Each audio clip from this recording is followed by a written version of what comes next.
नारी शक्ति को निर्णय मंचों पर लाने का समय। लीजिए सुनिए दैनिक पत्रिका में प्रकाशित राष्ट्रीय महिला आयोग की अध्यक्ष विजया रहाटे जी के लेख का ये ऑडियो संस्करण। प्रस्तुतकर्ता हैं भाजपा संगवारी। देश में जब हम किसी बच्ची से पूछते हैं बड़ी होकर क्या बनना है, तो अक्सर जवाब मिलता है आईएएस, डॉक्टर या इंजीनियर। ये हमारे समाज की प्रगतिशील सोच को दर्शाता है कि बेटियां बड़े सपने देख रही हैं और उन्हें पूरा करने की दिशा में आगे बढ़ रही हैं। पर अब समय आ गया है कि इन सपनों में एक और महत्वपूर्ण विकल्प स्वाभाविक रूप से जुड़ जाए, राजनीति और जनसेवा का। यदि हमारी बेटियां प्रशासन और अन्य क्षेत्रों में नेतृत्व कर सकती हैं, तो निर्णय निर्माण के सर्वोच्च मंचों पर उनकी भागीदारी भी उतनी ही आवश्यक होनी चाहिए। वर्ष 1992 में हुए 73वें और 74वें संविधान संशोधन ने बदलाव की मजबूत नींव रखी। इन संशोधनों के माध्यम से पंचायती राज्य संस्थाओं और शहरी निकायों में महिलाओं के लिए 33% आरक्षण सुनिश्चित किया गया। ये पहल केवल प्रतिनिधित्व बढ़ाने का प्रयास नहीं, बल्कि ये लोकतंत्र को जमीनी स्तर तक प्रभावी बनाने की दिशा में एक निर्णायक कदम था। जहां महिलाओं ने नेतृत्व संभाला, वहां विकास की प्राथमिकताएं बदलीं और आम लोगों की जरूरतें केंद्र में आईं। जल प्रबंधन की योजनाएं अधिक व्यवहारिक बनी, जिससे घर घर तक पानी की पहुंच सुनिश्चित हुई।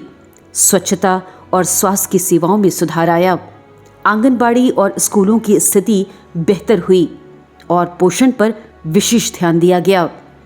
महिलाओं ने न केवल विकास की योजनाओं को प्रभावी बनाया, बल्कि बाल विवाह, घरेलू हिंसा और नशा जैसी सामाजिक समस्याओं के खिलाफ भी मजबूत पहल की। इसी आधार पर वर्ष 2023 में प्रधानमंत्री नरेंद्र मोदी के नेतृत्व में आया 106वां संविधान संशोधन नारी शक्ति वंदन अधिनियम एक ऐतिहासिक पहल के रूप में सामने आया।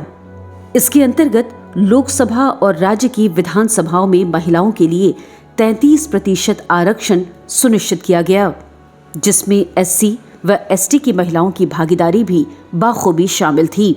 सितंबर 2023 में संसद की ओर सर्वसम्मति से नारी शक्ति वंदन अधिनियम पारित हुआ। अब समय है कि इस संकल्प को पूर्ण रूप से लागू किया जाए। 2029 के लोकसभा चुनाव और आने वाले विधानसभा चुनाव महिला आरक्षण के प्रावधानों के साथ आयोजित हों। यही इस ऐतिहासिक निर्णय की सच्ची सार्थकता होगी। आज नारी शक्ति वंदन अधिनियम के क्रियान्वयन की दिशा में देश अग्रसर है। इस कानून का प्रभाव केवल प्रतिनिधित्व तक सीमित नहीं रहेगा, बल्कि ये शासन की दिशा और गुणवत्ता दोनों को बदलेगा। जब महिलाएं संसद और विधानसभाओं में निर्णय लेंगी, तो नीतियां अधिक संतुलित और जमीनी जरूरतों के अनुरूप बनेंगी।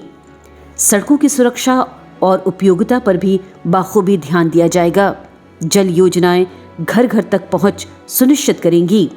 स्वास्थ्य और शिक्षा सेवाएं अधिक सुलभ और प्रभावी बनेंगी और महिलाओं की सुरक्षा व सम्मान से जुड़े तमाम मुद्दों को प्राथमिकता मिलेगी।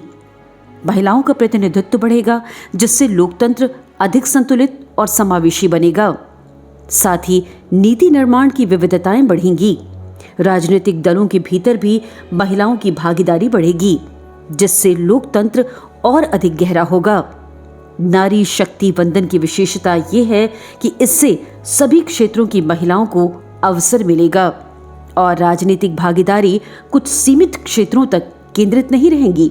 ये केवल एक कानून या व्यवस्था का प्रश्न नहीं, बल्कि भारत के भविष्य की दिशा तय करने का एक बड़ा विषय है।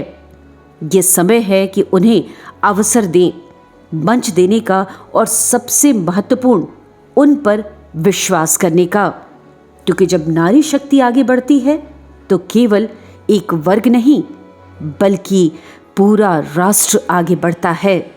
नारी शक्ति को निर्णय मंचों पर लाने का समय।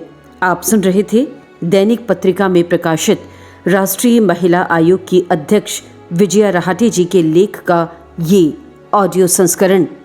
प्रस्तुतकर्ता थे भाजपा संगवारी।